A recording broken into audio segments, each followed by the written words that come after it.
Gas की कमी से जो कि आपके बिजनेस के काम में आती है, इस कमी एलपीजी वगैरह की और ये जो कमी है उसका असर ग्लास कारोबार पर, ग्लास मतलब कांच वाला कारोबार, क्या है? ज़्यादा जानकारी स्वाति हमारे साथ कार्यक्रम में हो रही शामिल, जानते हो स्वाति से। स्वाति बताइए। जी, तो मिडल ईस्ट टेंशन के बाद जो कि गैस की किल्लत हमें देखने को मिली, कई सेक्टर्स पर इसका प्रभाव पड़ा और उसका एक बड़ा इम्पैक्ट अब ग्लास इंडस्ट्री पर भी पड़ता हुआ नजर आ रहा है। मुश्किल क्या है ग्लास इंडस्ट्री की? गैस की कमी से ग्लास प्रोडक्शन पर काफी हद तक असर पड़ा है।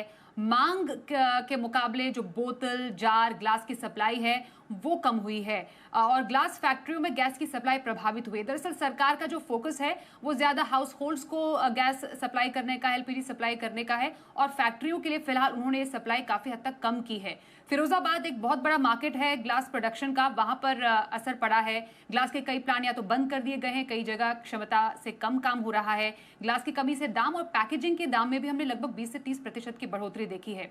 अब असर कहां कहां पर है? जहां पर ग्लास का इस्तेमाल सबसे ज्यादा होता है, बेवरेजेस में आपके जो कोल्ड ड्रिंक्स, कोला है वो उनके जो ग्लास उनके लिए ग्लास का इस्तेमाल होता है। लिकर्स में इस्तेमाल होता है। फार्मा में जो वाइल्स होते हैं उसमें ग्लास का इस्तेमाल होता है। फूड पैकेजिंग के लिए ग्लास जार्स का इस्तेमाल, कॉस्मेटिक्स में ग्लास का इस्तेमाल होता है। तो ये काफ़ी ज़्यादा इम्पैक्ट वाले जो स्पेस है वो है।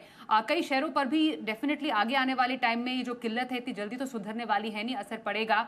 कुछ है जैसे United Spirits, Radico Khaitan, Varun beverages, वहीं एफएमसीजी स्पेस से आपका डाबर, हिंदुस्तान यूनिलीवर हो गया। फार्मा स्पेस है सन फार्मा, डॉक्टर रेड्डीज। ये कुछ स्पेस है जहां पर डेफिनेटली इम्पैक्ट आता हुआ हम देखेंगे।